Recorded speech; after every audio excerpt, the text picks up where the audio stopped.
시청자 여러분 안녕하십니까? 뉴스9 윤정호입니다. 종묘 주변 고층 개발을 둘러싸고 사실상의 정치 게임이 벌어지고 있습니다.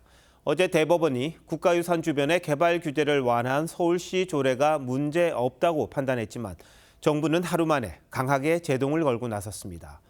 유네스코 세계유산을 손상하지 않아야 한다는 게 명분입니다만 내년 지방선거를 앞두고 오세훈 서울시장을 겨냥한 대응 아니냐는 해석도 있습니다. 문화부 장관과 국가유산청장의 발언 수위도 상당히 높아 오 시장의 도심 개발 프로젝트를 둘러싼 논란은 증폭될 걸로 보입니다. 첫 소식 박소영 기자입니다. 허민 국가유산청장과 함께 종묘 현장 점검에 나선 최유영 문화체육관광부 장관은 서울시의 발상과 입장을 도저히 이해할 수 없다고 목소리를 높였습니다. 이것이 바로 마구잡이식 난개발 행정이라며 문화강국의 자부심이 무너지는 일은 반드시 막아야 한다고 비판했습니다. 저는 대한민국 문화체육관광부 장관으로서 취할 수 있는 모든 수단을 강구해서 우리 문화유산을 지키는 일에 앞장서겠습니다. 최 장관과 함께 종묘 정전을 둘러본 허민 유산청장 역시 세계유산을 보호해야 할 서울시가 제 역할을 하지 않고 있다고 주장했습니다. 이런 대체 불가한 이런 종묘에 지금 심각한 위기가 위험에 처해 있습니다. 수백 년간 유지해온 우리 역사문화 경관을 종합적으로 직접적으로 위협할 것으로 생각합니다. 한국고고학회 등 학계도 목소리를 보탰습니다. 고고학회는 오늘 긴급총회를 열고 종묘의 존엄과 가치를 훼손하는 움직임을 규탄한다는 입장문을 냈습니다. 문체부와 국가유산청이 어떤 방법을 강구할지는 아직 구체적으로 알려지지 않았습니다. 법령을 제정하거나 개정하는 방법 등이 거론되지만 현실적으로 법적 제동은 쉽지 않습니다. 종묘는 조선의 왕과 왕비 등의 신주를 모신 국가사당으로 1995년 12월 유네스코에 등재됐습니다. 유산청은 세운 4구역 재개발과 관련한 현재 상황을 유네스코에도 공유한 것으로 알려졌습니다. TV조선 박소영입니다. 중앙정부의 격앙된 반응에 오세훈 서울시장은 선동 말고 대화로 문화재와 개발이 양립할 방법을 찾자고 제안했습니다. 초고층 빌딩을 비난하지만 그럼 낡은 판자 건물은 종묘와 어울리냐며 역사와 미래의 공존이 필요하다고 했습니다. 구자영 기자의 보도입니다. 오래되고 낡은 단층 판잣집이 즐비한 세운 4구역. 재정비지구로 지정된 2006년 이후 20년 가까이 지났지만 방치되고 있는 건 사실입니다. 문체부 장관 등의 종묘 방문 3시간 뒤 이 지역을 찾은 오세훈 서울시장은 감정적 대립이 아닌 대화가 필요하다고 강조했습니다. 문화재적 가치도 높이면서 도심 개발도 할 수 있는지 이 양립할 수 있는 방법을 찾아나가는 논의의 과정이 꼭 필요하다고 생각합니다. 특히 오 시장은 고층 빌딩이 들어서는 것만으로 종묘의 가치가 훼손될 수 있다는 주장을 과도한 우려라고 했습니다. 오히려 낡고 부실한 건물들이 세계유산인 종묘의 가치를 떨어뜨린다며 녹지축을 세우고 종묘 중심의 대규모 녹지공원을 조성해야 한다고 주장했습니다. 붕괴 직전에 판자지붕 건물들을 한 번이라도 내려보다 보신 분들은 이것이 수도 서울의 모습이 맞는지 그리고 종묘라는 문화유산과 어울리는지. 오 시장은 SNS에도 사실 왜곡과 공격적 선동보다는 차분한 대화가 필요하다는 글을 올렸습니다. 오 시장이 이처럼 재개발 논란에 강력 반발하고 나선 건 내년 지방선거를 앞두고 한강버스에 이은 법여권의 정치적 공세로 판단한 걸로 보입니다. 서울시는 중앙부처에 대한 설득을 계속하면서 문화유산 인근의 건설 규제를 완화한 조례 개정이 적법하다는 대법원의 판단에 따라 법적 대응책도 마련해 나간다는 방침입니다. TV조선 구자영입니다. 참으로 안타깝고 속상한 상황입니다. 울산 화력발전소 보일러타워 붕괴 사고 희생자가 3분으로 늘었고 아직도 2명은 위치조차 파악되지 않고 있습니다. 오전에는 잔해물 속에서 잇따라 2명을 발견했지만 이미 숨을 거둔 상태였고 어제 구조물에 낀 채 발견된 1명은 구조되기도 전에 숨지고 말았습니다. 사고 당시 황급하게 피신하는 지상 근로자들의 모습을 보면 얼마나 급작스러웠는지를 보여주는데요. 어떤 상황인지 먼저 이성진 기자가 보도합니다. 거대한 보일러가 한순간에 와르르 무너져 내립니다. 아래에서 작업을 하던 사람들은 황급히 뛰어 대피합니다. 무너진 잔해 더미는 철 구조물들이 휘어지고 뒤엉켜 안이 보이지 않을 정도입니다.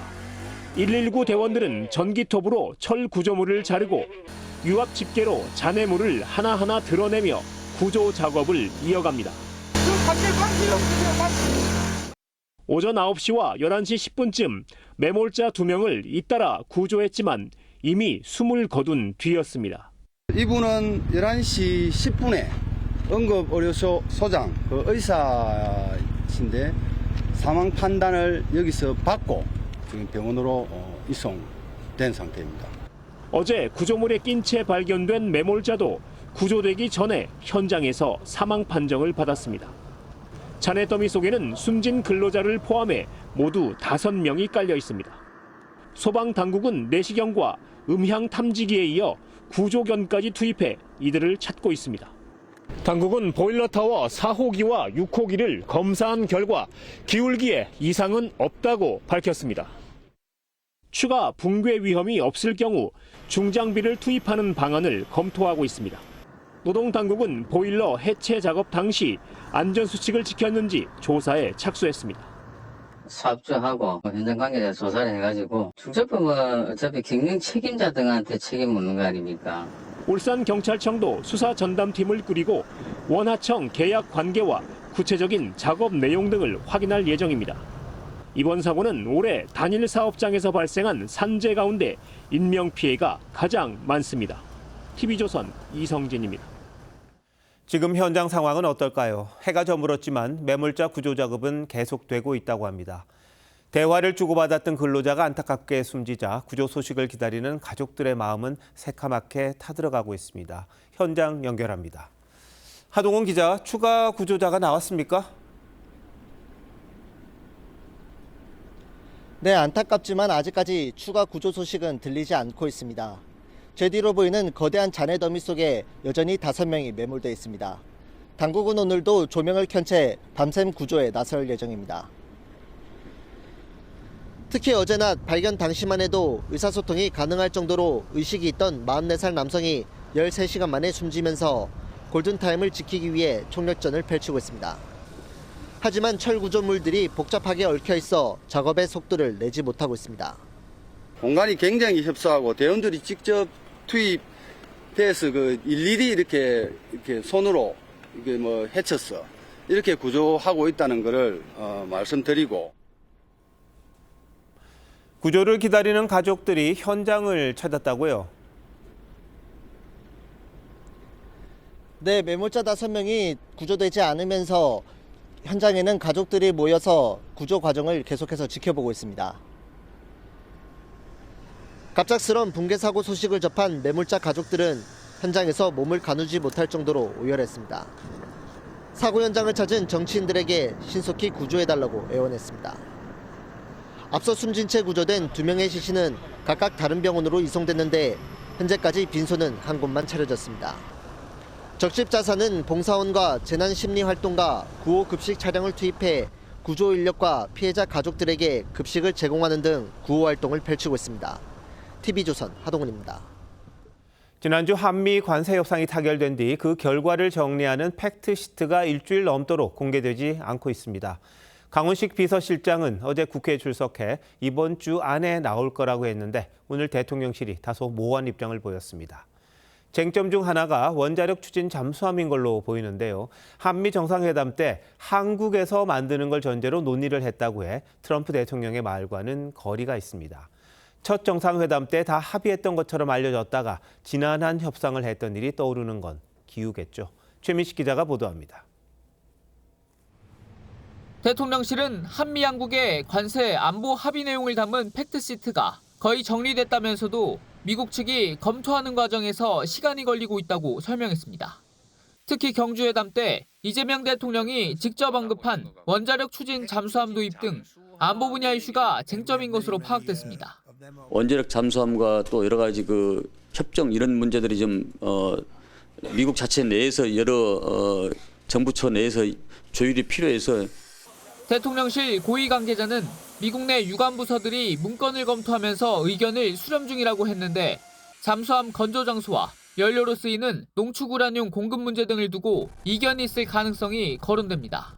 다만 대통령실 고위 관계자는 이 대통령은 우리가 여기서 짓는다고 말했다며 정상회담 당시 원자력 잠수함 논의는 처음부터 끝까지 한국에서 짓는 걸 전제로 이뤄졌다고 말했습니다. 우리 수요에 맞는 잠수함을 추진하려고 하고 또 우리가 한국에서 지으려고 합니다. 미국 필리조선사에서 건조할 것이라고 한 트럼프 대통령의 SNS를 사실상 반박한 겁니다. 대통령실 고위 관계자는 상황이 시시각각 변하고 있다며 구체적인 발표 시점을 확정하기가 어렵다고 했습니다. 이번 주 안에 공개될 거라고 한 어제 강훈식 비서실장의 발언에서 한 발 물러난 것으로 해석됩니다. TV조선 최민식입니다. 팩트시트 공개가 늦어지면서 한미 안보 수장들의 공동 성명이 발표되지 않았습니다. 일부 내용만 조금 알려졌는데 주한미군의 현재 전력 수준을 유지한다는 기존 표현에서 현재가 빠진 걸로 전해졌습니다. 이런 상황에서 북한은 동해상으로 탄도미사일을 발사하며 16일 만에 도발을 재개했는데 안보 상황 이태희 기자가 취재했습니다. 한미 국방장관이 지난 4일 한미 안보협의회를 열고 공동성명에 합의했지만 팩트시트가 마련되지 않았다는 이유로 내용은 공개되지 않고 있습니다. 정부 간의 팩트시트가 나오는 대로 저희 공동성명도 발표를 할 예정입니다. 그런데 이번 성명엔 북한 핵 공격이 김정은 정권의 종말을 초래할 것이란 직설적인 경고 문구가 빠진 것으로 알려졌습니다. 이 표현은 윤석열 정부 때인 2022년 11월 공동성명에 처음 포함됐고 재작년과 지난해에도 유지됐던 내용입니다. 또 주한미군의 현재 전력 수준을 유지한다는 문장에서도 현 전력 수준이란 표현이 제외된 것으로 파악됐습니다. 주한미군의 감축 가능성을 열어둔 것이란 해석이 나옵니다. I think at the operational and tactical level, you could talk about numbers. That's what those commanders do. But at the strategic level, we've got to think about the host of capabilities that are resident to be operated in a combined function. 이런 가운데 북한은 오늘 오전 평안북도 대관 일대에서 동해상으로 탄도미사일 한 발을 발사했습니다. 북한의 미사일 도발은 지난달 22일 이후 16일 만으로 이재명 정부 들어 두 번째입니다. 미사일은 약 700km를 비행한 것으로 알려졌는데 미국의 이딴 대북 제재 조치와 최근 부산에 입항한 미 핵추진 항공모함을 겨냥한 것 아니냐는 분석이 나왔습니다.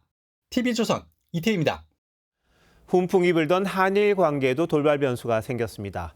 우리 공군 특수비행팀이 당초 약속했던 일본의 급유 지원 거부로 두바이 에어쇼 참가가 사실상 무산됐습니다. 그런데 알고 봤더니 그 원인이 독도 인근 상공에서의 훈련 때문이라고 합니다. 그러자 우리 군도 대응 차원에서 일본 자위대 행사에 참석하지 않기로 했습니다. 이번 사태가 어렵게 회복된 한일 관계에 찬물을 끼얹지는 않을지 이채영 기자가 보도합니다. 공군 블랙이글스의 T-50 고등훈련기가 태극 문양을 그립니다. 우리 군은 오는 17일 시작되는 두바이 에어쇼에서 이 장면을 연출하기 위해 에이펙 주간이었던 지난달 말 독도 인근까지 비행해 훈련에 나섰습니다. 그런데 이 같은 사실을 파악한 일본 정부가 우리 정부에 항의하면서 블랙이글스의 일본 오키나와 기지 급유를 불허하겠다고 했습니다. 블랙이글스가 에어쇼에 참가하기 위해선 한 번에서 두 번의 급유가 필요합니다. 지난해에는 싱가포르 에어쇼 참석을 위해 대만 기지를 이용했지만 올해는 일본 자위대 소속 오키나와 기지에서 급유받는 방안을 한일 간에 잠정 합의했었습니다. 이를 통해 항공유 등 물자를 교환할 수 있게 하는 한일 상호군수 지원협정 체결에 첫 발을 떼겠다는 구상이었습니다. 일각에선 대만 급유를 불편해하는 중국을 의식한 거란 해석도 있습니다. 하지만 에어쇼 시작을 2주 남짓 남겨둔 상황에서 일본이 태도를 바꾸면서 블랙이글스의 에어쇼 참가는 사실상 무산됐습니다. 이에 따라 우리 군도 다음 주 열리는 일본 자위대 음악축제에 군악대를 보내지 않기로 했습니다. 하지만 한일 양측 모두 이번 문제가 전면적인 갈등으로 번지는 건 막아야 한다는 기류가 강한 만큼 공개적인 비판은 자제하는 분위기입니다. TV조선 이채연입니다. 대북 전단을 사실상 금지하는 효과를 가진 항공안전법 개정안이 법사위 문턱을 넘었습니다. 잘 아시는 것처럼 김여정 하명법으로 불린 대북 전단 금지법은 위헌 결정을 받았었죠. 여권이 우회로를 찾은 겁니다. 이와 함께 특정 국가를 모욕하면 처벌할 수 있는 법안이 발의된 걸 두고도 논란입니다. 두 법안 모두 표현의 자유를 억압하는 내용이라는 게 야당 지적인데요. 황정민 기자 보도 보시고 좀 더 따져보겠습니다. 어제 법력권 주도로 국회 법사위를 통과한 항공안전법 개정안은 비행금지 구역 내에서 무게에 관계없이 비행기구를 날리지 못하게 하는 게 핵심입니다. 이념적인 문제와 상관이 없이 그런 비행 지역에서의 그런 오물풍선이나 또 대북 전단들이 대형 사고로 갈 수 있다고. 과거 김여정 하명법이란 비판을 받다가 위헌 결정을 받은 대북전단 금지법과 사실상 같은 효과를 낼 수 있다며 야당은 반발했습니다. 헌법재판소의 취지에 반할 수 있고 금지된 것을 이렇게 슬쩍 끼워넣기 식으로. 법안 심사 이소위에서 수기를 거치자는 요구도 받아들여지지 않았습니다. 토론을 종결하자는 동의를 하셨습니다. 이게 독재 아닙니까? 민주당 양부남 의원이 대표 발의한 형법 개정안도 논란입니다. 특정 국가를 모욕하거나 허위 사실을 유포하면 처벌할 수 있게 한 건데 제안 이후엔 반중 집회 등이 적시됐습니다.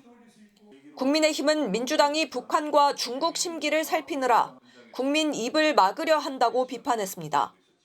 편 가르기와 사회적 갈등을 부추기는 표현 자유 억압 법안은 즉각 중단되어야 합니다. 이에 대해 양 의원은 중국만을 대상으로 한 법안이 아니라며 대다수 선진국에서도 혐오 표현을 처벌하고 있다고 반박했습니다. TV조선 황정민입니다. 특정 국가를 근거 없이 그리고 악의적으로 모욕하는 건 분명 나쁜 일입니다. 그런데 과연 이게 법으로 막을 일인지 부작용은 없을지 우려되는 것도 사실이죠. 이 문제 신유만 기자와 따져보겠습니다. 신 기자, 이 법의 목적이 소위 혐중 시위를 막기 위한 거다 이런 의혹이 제기가 됐잖아요. 맞습니까? 법안의 제안 이유를 설명한 문구를 보겠습니다. 특정 국가나 인종에 대한 혐오 표현과 욕설의 문제점을 지적하고 있지만 그 예시로는 중국에 대한 것만 들고 있는데요. 그래서 혐중 시위를 막기 위한 법 아니냐는 지적이 나오는 겁니다. 현행법에서 명예훼손과 모욕은 사람이 특정돼야 죄를 물을 수 있는데 특정 집단이 당했을 때도 처벌하자는 게 이 개정안의 골자입니다. 이 법안에서는 이를 허점으로 규정하고 혐중 집회 주최자나 참여자들이 악용하고 있다고 지적하고 있습니다. 과거 반미 집회를 보면 상당히 과격한 행동들이 많이 나왔었습니다. 만약 이 법이 통과된다면 이런 것들도 제재를 받습니까? 네. 민주노총이 지난해 8월 평택 미군기지 앞에서 시위를 하다가 성조기를 찢는 일이 있었고요. 지난 9월 한 시민단체는 트럼프 대통령 얼굴 사진에 망치를 내리치는 퍼포먼스를 했습니다. 메가더 동상 방화 사건도 몇 번 있었고 미국 대통령들 사진이나 형상을 불태우는 일은 수십 년 동안 반복되었습니다. 법안을 대표 발의한 양부남 의원 측은 이론상으로는 반미 시위에도 적용할 수 있다고 했습니다. 그런데 개인이 아닌 집단은 내가 모욕을 당했다 이렇게 주장을 할 수 없잖아요. 그런데 어떻게 처벌합니까? 모욕죄는 친고죄라서 피해자 고소가 있어야지만 수사 및 처벌이 가능합니다. 명예훼손죄도 반의사 불벌죄라서 피해자가 원치 않으면 처벌할 수가 없습니다. 그런데 이번 개정안은 반의사 불벌죄와 친고죄 규정을 적용하지 않겠다고 합니다.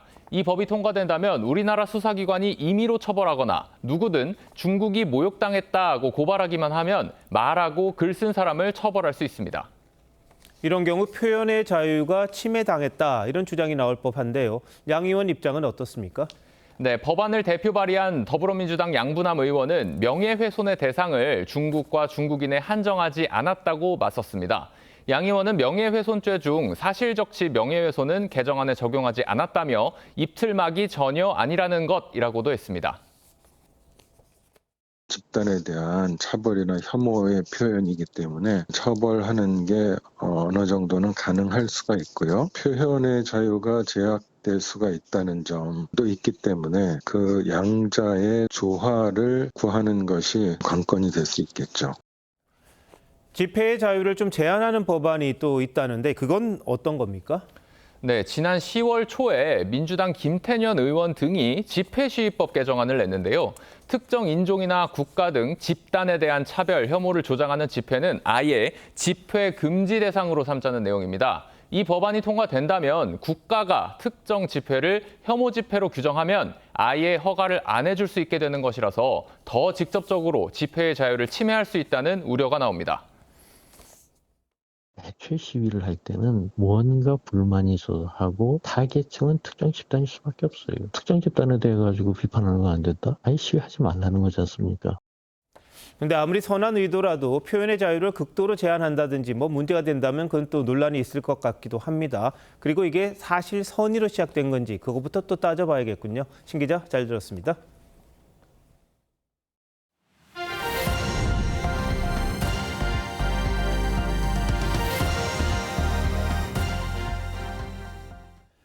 어젯밤 12시까지 진행된 대통령실 국정감사는 늦은 시간에 새로운 사실이 여럿 나왔습니다. 그중 하나가 강선우 전 여가부 장관 후보자가 갑질 논란으로 물러날 때 당시 총무비서관이었던 김현지 제1부속실장과 통화했던 사실이 확인된 겁니다.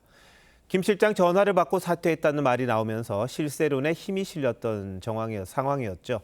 강훈식 비서실장이 통화 사실을 인정하면서 단순한 풍문은 아니었던 걸로 보입니다. 고희동 기자입니다. 강선우 당시 여가부 장관 후보자는 보좌진 갑질 의혹이 불거진 지 닷새 만에 청문회에서 고개를 숙였습니다. 그 논란 속에서 상처를 받았을 보좌진들께 심심한 사과를 드리는 바입니다. 계속된 사퇴 요구에도 버티던 강 전 후보자는 갑질 논란 2주 만에 물러났습니다. 그런데 당시 총무비서관이던 김현지 제1부속실장이 강 전 후보자에게 전화를 걸어 사퇴 의사를 전달했다는 의혹이 불거졌고 이른바 김현지 실세론으로 번졌습니다. 강훈식 비서실장은 어제 국정감사장에서 두 사람의 통화 사실을 인정했습니다. 비서관의 통화가 논란이 되었고 확인했습니다. 그래서 제가 그 비서관을 불러서 주의를 주고 다시는 이런 일이 없도록 하라고 이야기한 바 있습니다. 다만 사퇴 의사를 전달받은 건 자신이며 강 전 후보자는 김 실장과의 통화에서 대통령실 분위기를 물어본 것 같다고 했습니다. 국민의힘은 김 실장의 증인 출석 무산에 대해 용산에서 대기쇼만 했다고 비판했습니다. 더 꼭꼭 숨기 바랍니다. 지구 끝까지 숨어도 국민의 명령이 결국 김현지 실장을 국민 앞에 국회에 끌어낼 것입니다. 반면 민주당은 야당이 국정감사 내내 김 실장 스토킹만 했다고 반박했습니다. TV조선 고희동입니다. 갤럽 여론조사에서 최근 여권 기류와 관련해 눈에 띄는 부분이 있습니다. 경주 에이펙을 거치면서 이 대통령 지지율이 60% 선을 회복했지만 집권 여당의 지지율은 2주째 내림세를 보였습니다. 대통령은 지지하지만 민주당에겐 마음을 열지 않는 사람들이 많아지는 이른바 디커플링 현상이 나타난 걸로 보이는데요. 이유는 대충 짐작이 가실 겁니다. 전정원 기자가 자세히 설명합니다. 한국갤럽 여론조사에서 이재명 대통령 국정 지지율은 전주보다 6%포인트 오른 63%로 한 달 반 만에 60% 선을 회복했습니다. 경주 에이펙 정상회의 개최 성과가 반영된 듯 긍정평가 이후로 외교를 꼽은 응답자가 가장 많았습니다. 하지만 여당에 대한 여론의 평가는 달랐습니다. 이 대통령 지지율은 3주째 상승하며 11호 부동산 대책 충격에서 벗어나는 모습입니다. 반면 민주당은 2주 연속 하락해 40%까지 떨어졌는데 대통령과 여당의 지지율 차이가 23%포인트까지 벌어졌습니다. 지역별로는 서울과 호남, PK 등에서 20%포인트 넘게 차이 났고 세대별로는 30대에서 31%포인트로 가장 큰 격차를 보였습니다. 지난 주말 민주당 지도부가 재판중지법에 재시동을 걸자 대통령실이 제동을 걸며 이른바 명청 엇박자 논란이 불거진 게 여권 지지층의 분화로 이어졌다는 해석이 나옵니다. 네, 대통령과 생각이 같습니다. 대통령실의 입장은. 대통령께서 이 말씀을 하시던가요? 네, 생각이 같다고 답변 드렸습니다. 엇박자 논란을 의식한 듯 정 대표는 지금은 대통령의 시간이라며 오는 9일 취임 100일 기자회견을 하지 않고 국정을 뒷받침하는 데 총력을 기울이겠다고 했습니다. TV조선 전정원입니다. 보이스피싱 전화를 받고 피해를 막기 위해 다급하게 은행으로 달려갔는데 번호표를 뽑고 기다리라고 하면 어떤 생각이 드시겠습니까? 실제로 한 보이스피싱 피해자가 시중은행에서 이런 황당한 일을 겪었습니다. 신정원 기자가 단독 취재했습니다. 50대 여성 박모 씨는 지난달 중순 카드 회사와 금융감독원을 사칭한 연락을 받고 보이스피싱에 당할 뻔했습니다. 명의 도용된 거 같다고 하면서 악성 코드가 깔린 것 같다. 그러면서 봐주겠다 하면서 일당은 박 씨에게 핸드폰을 원격 조종할 수 있는 앱과 코드를 설치하게 했습니다. 이렇게 원격 조정 앱이 설치된 휴대전화는 다른 기기로 은행 앱 등을 마음대로 들어갈 수 있습니다. 대화 중 범인이 금감원의 위치를 잘못 말하자 수상함을 느낀 박 씨는 피해를 막기 위해 부랴부랴 은행으로 달려갔습니다. 박 씨가 보이스피싱을 당한 것 같다고 말했지만 은행 직원은 번호표를 뽑아주며 기다리라고 답했습니다. 10분간 마음을 졸이던 박 씨는 결국 청원경찰의 휴대전화를 빌려 은행과 증권사 콜센터에 지급 정지를 요청했습니다. 무작정 기다릴 수가 없잖아요. 이런 경우에는 바로바로 즉각적인 대응을 해주고 좀 그랬으면. 은행 측은 당시 보이스피싱 전담 창구 직원이 식사로 자리를 비웠고 다른 직원들은 상담 중이었다며 부족한 부분이 재발하지 않도록 노력하겠다고 밝혔습니다. TV조선 신정원입니다. 이런 보이스피싱을 뿌리 뽑기 위해 지난달 범정부 통합대응단이 꾸려졌습니다. 하지만 통합대응단이라는 말이 무색하게 경찰과 금융기관 간의 협조도 제대로 이루어지지 않고 있었습니다. 이어서 임희원 기자가 단독 보도합니다.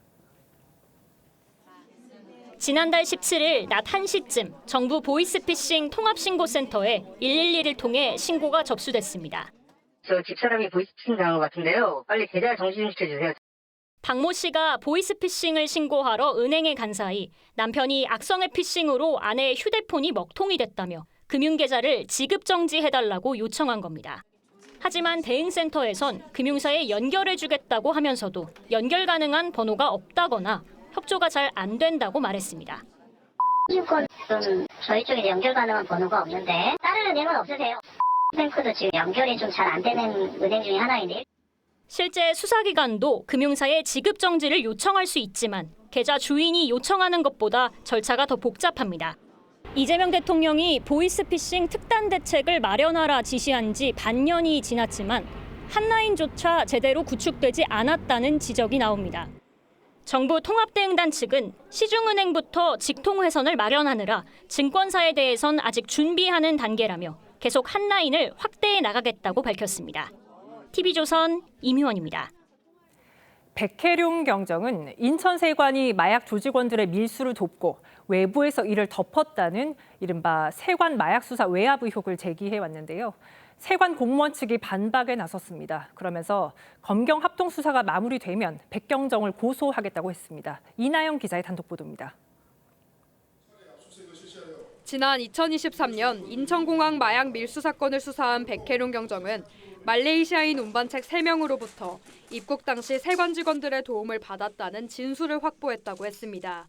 세관 직원들이 말레이시아 조직원들을 빼냈다고 확인되는 그 순간이었습니다. 공항을 열어줬다고. 백경정은 수사 과정에 외부 압력이 있었다고도 했습니다. 이 마약 게이트는 이렇게 보셔야 됩니다. 대통령 내외가 마약 수입을 했다, 마약 독점 사업을 했다. 백경정은 이재명 대통령 지시로 동부지검 검경 합동수사팀에서 이 사건을 다시 수사하고 있습니다. 하지만 세관 공무원 변호인은 TV조선과 통화에서 백경정 주장은 사실이 아니라며 수사가 마무리되는 대로 명예훼손 등 혐의로 백경정을 고소하겠다고 밝혔습니다. 세관 공무원 측은 백경정 주장대로 조직원을 안내하려면 누군지 알아야 하는데 사진을 받은 게 없다며 마약 조직원들의 엉뚱한 진술을 그대로 믿고 백경정이 무리한 수사를 했다고 주장했습니다. 이에 대해 백경정은 5차례 현장 검증을 통해 당시 상황을 재현한 영상 자료도 있다고 재반박했습니다. 당초 세관의 협조가 있다고 했던 말레이시아인 조직원 3명은 최근 검경합동수사팀 조사에선 기존 진술을 뒤집은 것으로 알려졌습니다. TV조선 이나영입니다. 윤석열 전 대통령과 김건희 여사가 서울중앙지법에서 동시에 각자의 재판을 받았습니다. 동선이 분리되면서 서로 만나지는 않았습니다. 명품 목걸이를 받지 않았다고 한 김 여사는 본인의 주장을 증명하기 위해 DNA 감정을 요청했습니다. 송무빈 기자입니다. 윤석열 전 대통령은 서울구치소에서, 김건희 여사는 남부구치소에서 호송 차량을 타고 각각 서울중앙지법 4층과 3층 법정에 출석했습니다. 전직 대통령 부부가 동시에 재판을 받는 건 사상 처음입니다. 다만 교정당국이 동선을 분리해 마주치지는 않았습니다. 윤 전 대통령 재판에서는 비화폰 서버 삭제 지시 혐의를 두고 공방이 오갔습니다. 박종준 전 경호처장은 대통령이 전화해 비와폰 정보가 바뀌면 초기화되는 거냐 물으며 조치 필요성을 언급했다고 했지만 직접 실문에 나선 윤 전 대통령은 보안 사고를 우려해 비와폰 규정에 대해 물은 거라고 반박했습니다. 김건희 여사 측은 특검이 증거물로 가지고 있는 그라프 목걸이의 DNA를 감정해달라고 재판부에 요청했습니다. 김 여사가 해당 목걸이를 사용한 적이 없다는 점을 입증하려는 겁니다. 김 여사는 건진법사 전성배 씨를 통해 샤넬 가방 2개를 받은 건 인정했지만 목걸이는 안 받았다는 입장입니다. 특검은 김 여사 혐의는 목걸이를 받았다는 것이어서 사용 여부는 중요치 않다며 여러 증거가 있다고 밝혔습니다. 특검은 김 여사와 통일교 한학자 총재, 건진법사 전성배 씨를 국민의힘 대표 경선에 개입한 혐의로 추가 기소했습니다. TV조선 송무빈입니다. 대장동 민간업자들의 1심 유죄 판결 일주일 만에 정진상 전 실장의 대장동 재판이 열렸습니다. 지난주 실형을 선고받은 남욱 변호사가 증인으로 나왔는데 자신이 검찰의 압박 때문에 수사 과정에서 허위 진술을 했었다고 거듭 주장했습니다. 류태영 기자입니다. 정진상 전 실장이 변호인들과 함께 서울중앙지법으로 들어옵니다. 일주일 전 김만배 씨 등에게 유죄를 선고한 재판부는 정 전 실장을 민간업자들과 유착한 성남시 수뇌부로 적시했습니다. 관련 질문에 정 전 실장은 답을 하지 않았습니다. 그 판결문에 수뇌부가 보고받았다 이런 표현들이 있었는데 혹시 입장 있으신지 궁금한데요. 보고받으신 적 없으시다는 입장인가요? 오늘 재판엔 남욱 변호사가 증언대에 섰습니다. 남 변호사는 수사와 재판에서 유동규 전 본부장에게 준 3억 원이 정 전 실장과 김용 전 부원장에게 전달되는 것으로 알았다고 했지만 지난 9월 진술을 번복했습니다. 남 변호사는 오늘도 검사들이 배를 가르겠다고 했다며 검사의 수사 방향을 따라가지 않을 수 없었다고 했습니다. 강압 수사로 인해 허위 진술을 했다는 주장입니다. 이에 대해 검찰 관계자는 수사를 환부만 도려내는 수술에 비유한 것이었다며 중형이 선고되니 상황을 악의적으로 왜곡하는 것에 불과하다고 했습니다.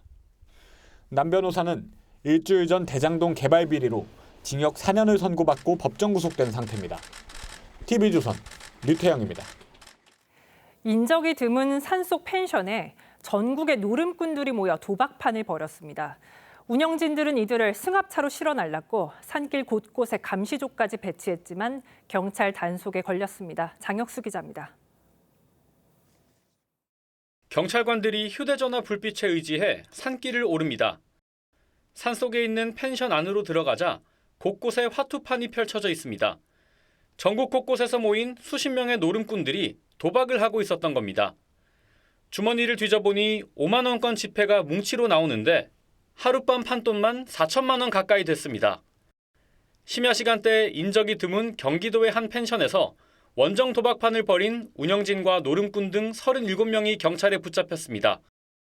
운영진들은 문자 메시지 등을 통해 도박판이 열리는 시간과 대략적인 위치를 공지한 뒤 노름꾼들이 모이면 승합차로 펜션까지 실어 날랐습니다. 도박 장소가 노출될 위험을 막기 위해서였습니다. 아무도 시골이니까 많지는 않지요? 잘 없어요. 도박판이 열린 펜션으로 가려면 이런 오르막길을 1km가량 지나야 하는데요.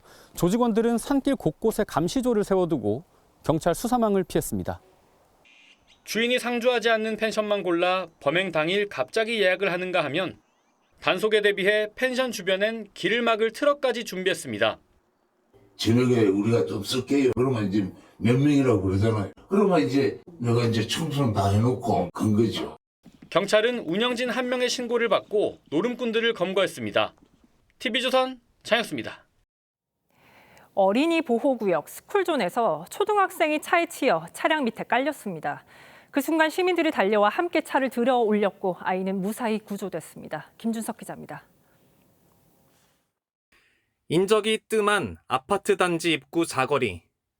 우회전을 한 검정색 승용차가 횡단보도를 지나는가 싶더니 갑자기 멈춰섭니다. 어젯밤 9시쯤 수원 영통의 한 스쿨존 횡단보도에서 50대 여성이 몰던 차량이 횡단보도를 건너던 10살 초등학생을 치었습니다. 차에서 내리는 여성 운전자는 안절부절 못하는데 잠시 후 택시 한 대가 멈춰서고 주변을 지나던 시민들이 연이어 사고 현장으로 몰려듭니다.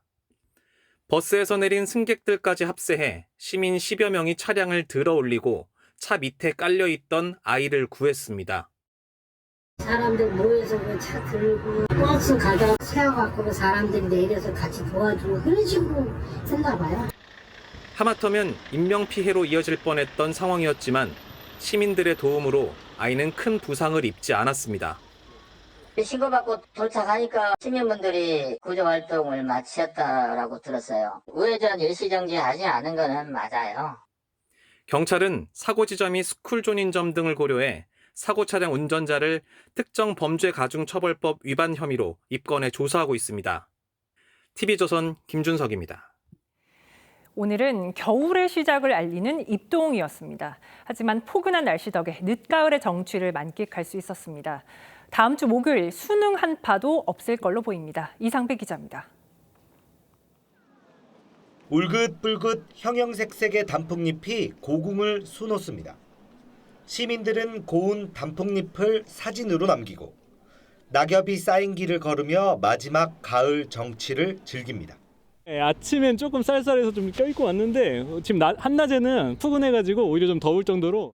겨울의 시작을 알리는 입동이었지만 거리는 온통 가을로 물들었습니다. 서울의 낮 최고 기온은 20도에 육박하는 등 전국적으로 포근한 가을 날씨가 이어졌습니다.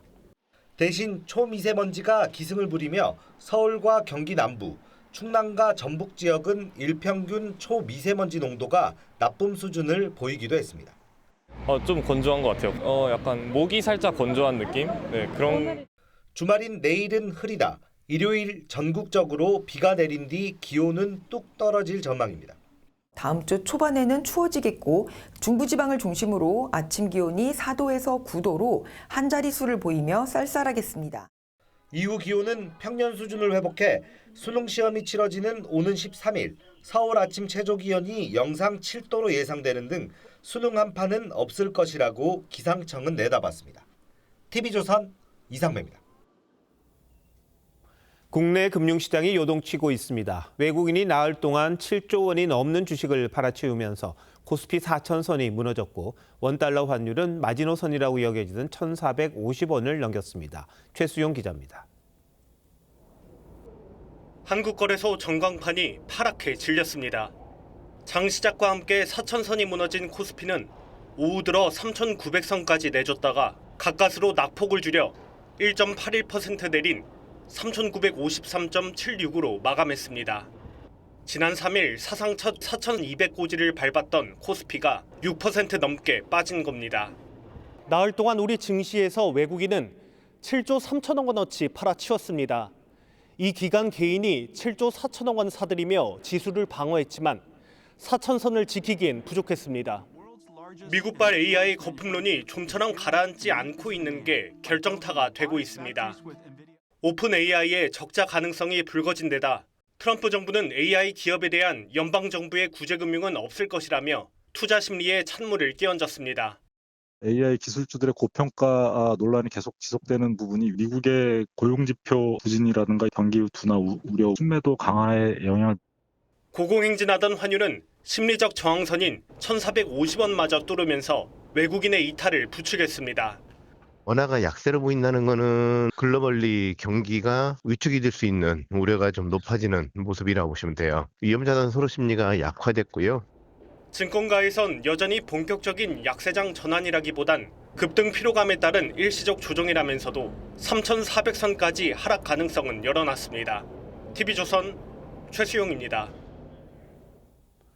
정부가 집값을 잡겠다며 서울 전역은 물론이고 경기 핵심 지역까지 규제로 꽁꽁 묶었는데 이런 대책을 비웃기라도 하듯 규제에서 빠진 수도권 집값이 들썩이고 있습니다.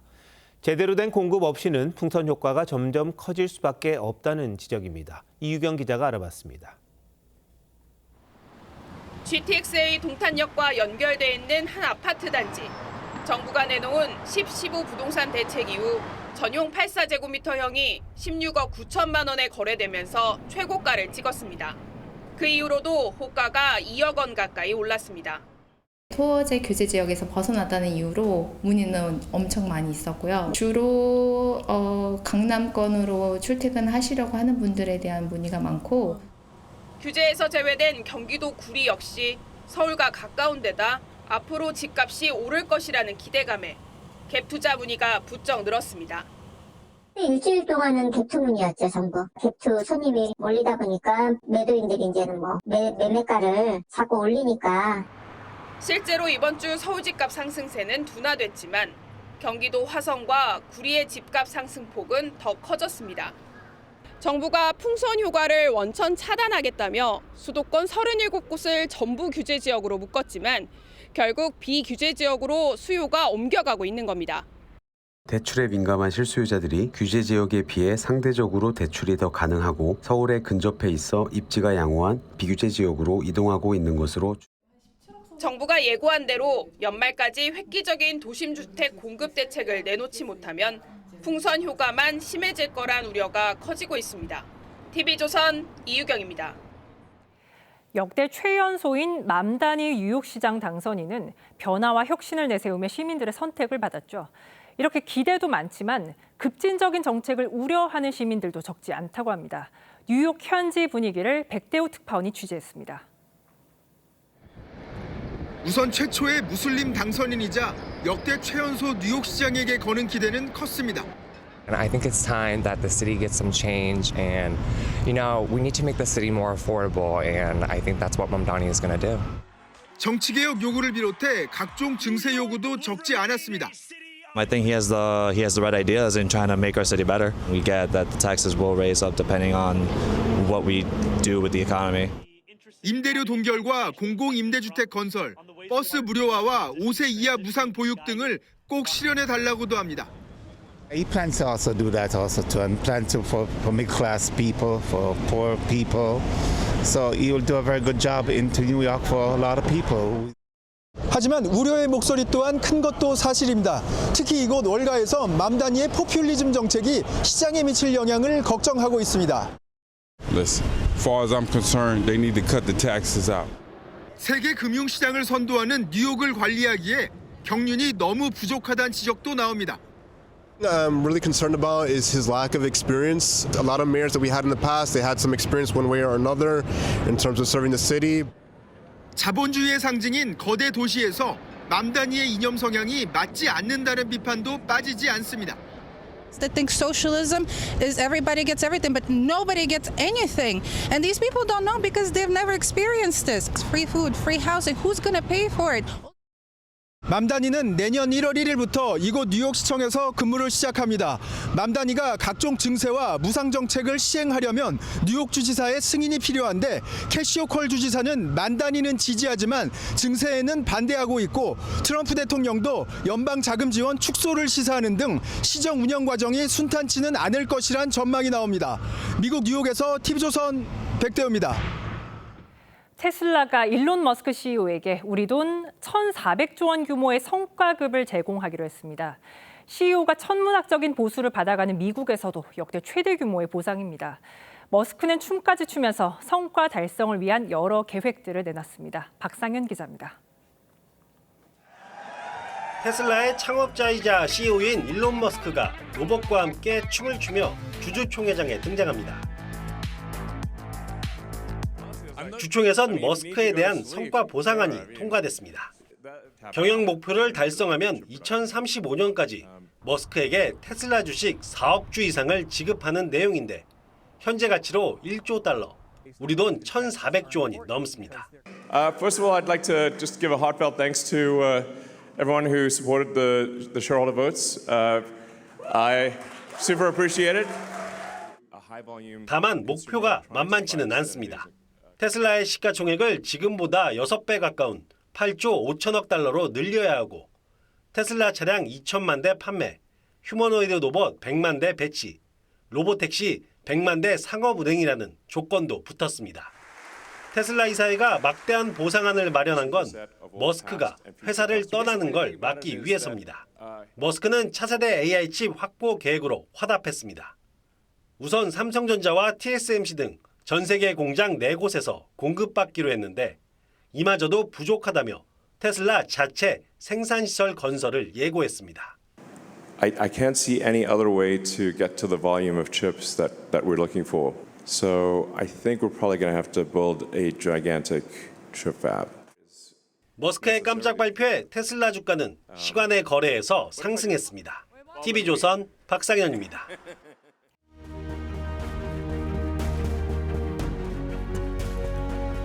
농사를 지으면서 인류는 한 곳에 터를 잡았습니다. 식량이 해결되고 남는 걸 서로 바꾸다 보니 마을이 커졌죠. 수레가 생기고 배, 도로, 항구를 만들면서 문명도 함께 발전했습니다. 이 과정에서 유서 깊은 건축물도 탄생합니다. 조선의 왕들이 잠든 공간, 종묘. 종묘는 1995년 유네스코 세계유산으로 등재되었습니다. 신성한 공간으로 여겨지는 종묘. 우리나라 최초의 유네스코 세계유산입니다. 소중히 지켜야죠. 그런데 문화유산 보호와 도시개발 논쟁 가운데 종묘가 섰습니다. 어디까지 지킬 거냐가 관건입니다. 종묘 담장에서 180m 떨어진 세운 4구역.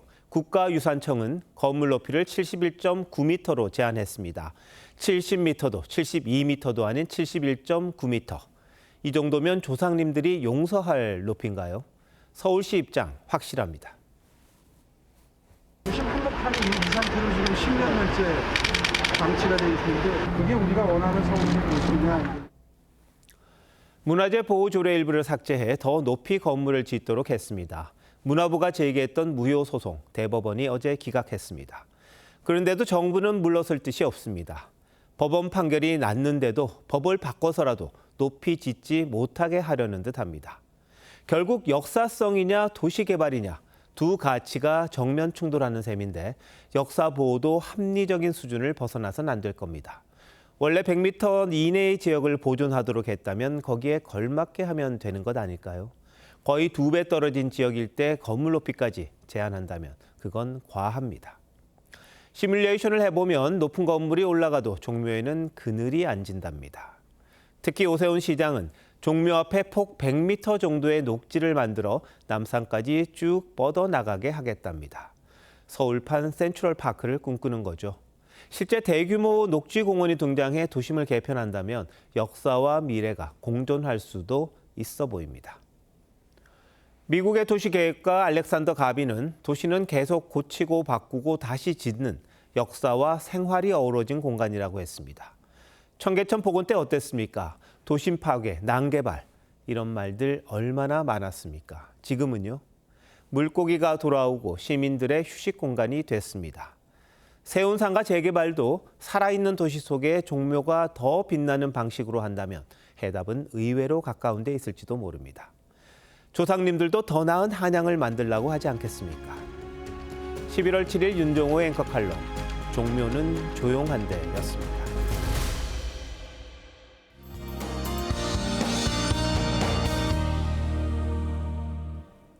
오늘 절기상 겨울로 들어서는 입동이지만 절기가 무색하게 포근한 날씨가 이어졌습니다. 울긋불긋한 단풍은 절정을 맞이했는데요.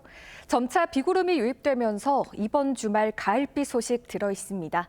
내일 낮 제주를 시작으로 밤에는 충청과 남부지방까지 비가 내리겠고 휴일에는 전국 대부분 지역으로 확대되겠습니다.